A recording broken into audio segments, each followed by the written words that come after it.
Hey, this is WhyBeAre with BeamNG.drive. We're going to go look at a racetrack, and it is super duper easy to get to. Check this out. You hit the play button, and you're there. At least most of the time, unless you have some map that starts with like a number or something. This is Amaroo, something Aroo, because it's from Sydney, Australia, and they got kangaroos there, so I know how to say kangaroo, so it's something Aroo, like kangaroo. You know, Sydney, Australia, they got kangaroos there, right? So anyways, this was a real racetrack at one time. I'm going to say it like that because in the 60s, 70s, 80s, 90s, it was in use. Then in the late 90s, they said, no, you're no longer a racetrack. We're putting houses here. And now, instead of an awesome racetrack, you have yet another suburb. Because there's not enough of those in the world. Now, racetracks, you could always use more racetracks, you know? Suburbs,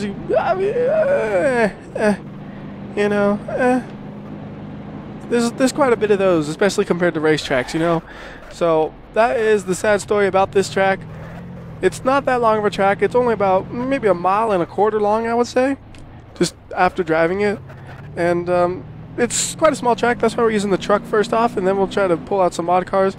And one interesting thing here is it does have a sign on the edges eventually. I'll show you when I see it. I believe it's up there right where that next set of signs are. This says Bathurst 1000. And there you go, that is it. See? Bathurst 1000. And I was wondering why it would say that. And apparently, both Amaroo Park Raceway and Bathurst were promoted by like the Australian Racing Drivers Club. So, in a way, this racetrack is kind of related to Bathurst. You know, very, very marginally, except for the fact that they're both in Australia and they were both promoted by the Australian Race Drivers Club, and I thought that was Racing Drivers Club, not race drivers, and I just thought that was kind of interesting, you know? It's like, who would have thought some racetrack I've never even heard of could have some kind of close relationship with Bathurst like that? You know, you see there is a couple of funkiness on that corner. That is the only corner I noticed something where it was kind of going real crazy, and I'm not exactly sure what happened. I'm just going to say there was an earthquake, and then it exploded, or something. That's not how earthquakes work. I know. I don't even know if there's like a risk of earthquakes in Australia, like as bad as where I am. I live in California, so, you know, earthquakes are a serious risk for me. It's like sometimes, I felt one not too long ago, but it's like, I don't know, for Australia and Sydney, is there earthquakes there? Like, I mean, is it like a huge risk or not really? I don't know. But I'm blaming an earthquake for that. That's what I'm doing. Anyways, we just made a lap, by the way. While I was complaining about earthquakes or something, we made a lap, so let's crash the truck and get a new car. Yeah. Oh, yeah. I don't know why this game is running so slow on this map, though. It just seems to not like this map too much.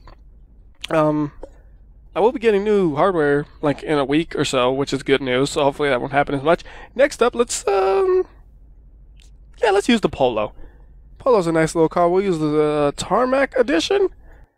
And it's a rally car, yeah, but this is a fairly tight course where I don't think the low top speed of a rally car will really be that bad, because I think it'll get up to top speed and it'll sit there right before we go into a corner, so it'll pretty much work out great. And yeah, look, it's doing what I thought. Now the lap record for this thing is about like 45 seconds, I thought it was, or 44 seconds. I don't know, I read the Wikipedia page is basically all I'm doing, is I'm just saying what I remembered from when I read the Wikipedia page. You know, it's like, they based all kinds of things here. They did like motorcycles, they did Australian touring cars, they did like Formula Ford or Formula 5000, and then they had like all kinds of things. There was a touring car, there was like all kinds of things raced here, dude. It's crazy. But you can't anymore. It's gone. It's gone. What happens if you go over here? I don't think I'm supposed to be here. I just wanted to see what would happen. So now we are outside of the track. That is not where we should be. So let's go ahead and go back onto the track. Yes, this is a rally car, but I don't think I should be rallying that hard. And now we're back on the track, which is all happy times. Let's hit that crazy looking part, see what happens. So can we drive under it? Is it like a tunnel or? What? I just fell in a hole. I fell in a hole! Somebody help me! Why got stuck in a hole? Yeah, that's such a WhyBeAre thing to do, getting stuck in a hole. Yeah, that's WhyBeAre. And I'm still stuck in the hole. Okay, let's just move the car out of there. No more getting stuck in holes. It's a bad idea. It was fun, but it was a bad idea. You also got pits, of course, you know, so you could repair your car. Fix me!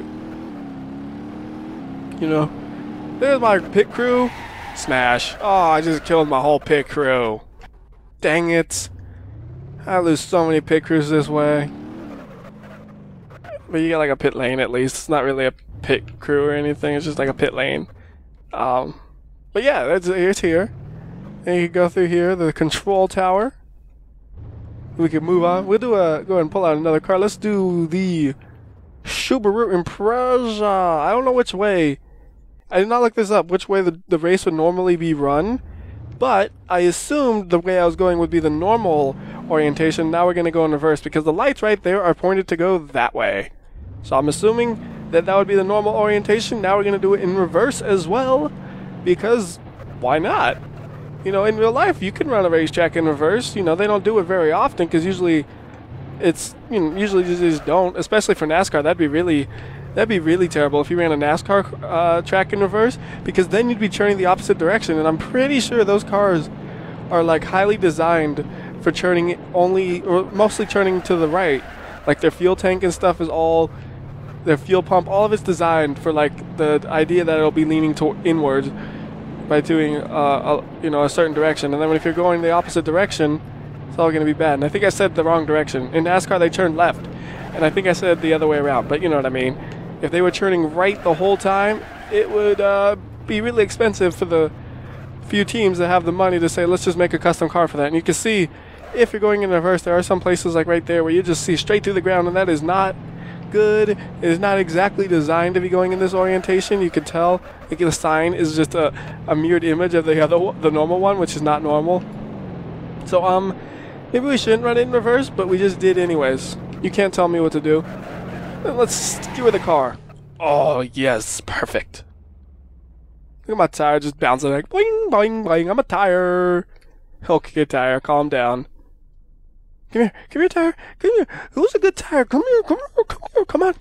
Come on, tire. Oh, you didn't make it.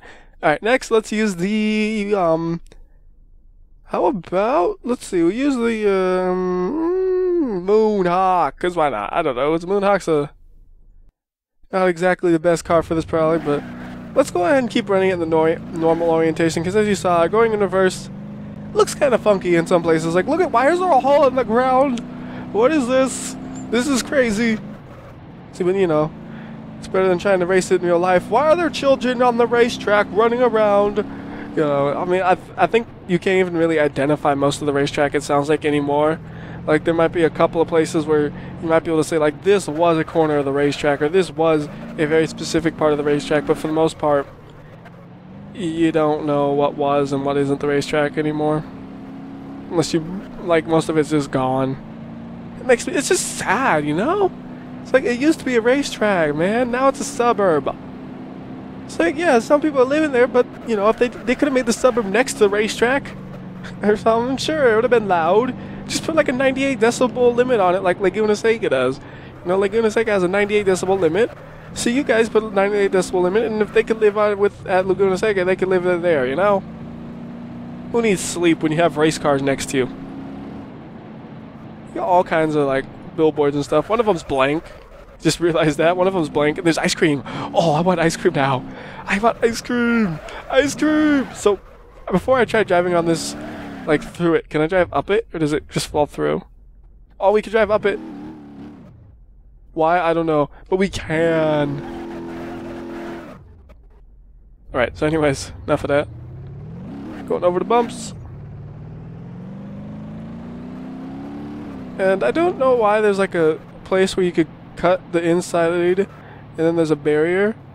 Like, I'm not exactly sure what that would be used for, so if anybody out there knows, feel free to tell me. And there's also a road over here, but for the most part you're supposed to stay on the track, you know? So yeah, you can go onto this road, but it just doesn't make sense. It's just like it goes into a wall. What is this? So what is that nonsense? So yeah, that is Amaroo Park Raceway. And what the heck am I hitting?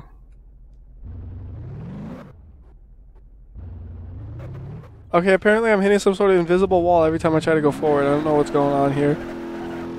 I'm just gonna back way away from the evil, evil tree of doom.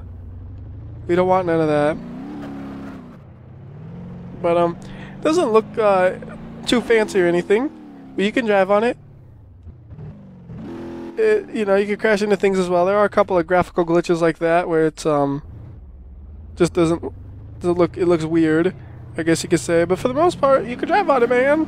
You know, not the prettiest of track, but hey, you could drive on it. And if it has any significant meaning to you, the real racetrack, well, you would love driving on it. I didn't notice this part right here. You could crash right into this little easy up gazebo thing. I could have done that more. Alright, let's look at the people. Let's see, what is their reaction to the fact that I just crashed? He likes to crash. Those people, they all look excited to see the crash, except that guy right there. I don't know what's up with him. It's always so funny though when you have these people that are just so low quality on the sides. Like, you know you're supposed to be driving by them at 60 miles per hour and you really wouldn't be able to tell. But then you got me who's like, I want to stop and stare at these really low quality people's faces. I don't know why, but I do. Every now and then the walls might seem a little grabby, but for the most part it doesn't seem like to happen that often. And that'll do it then. We'll go ahead and do an aerial view so you kind of see the course, and that'll be it. Until next time, this is WhyBeAre. I'll see ya.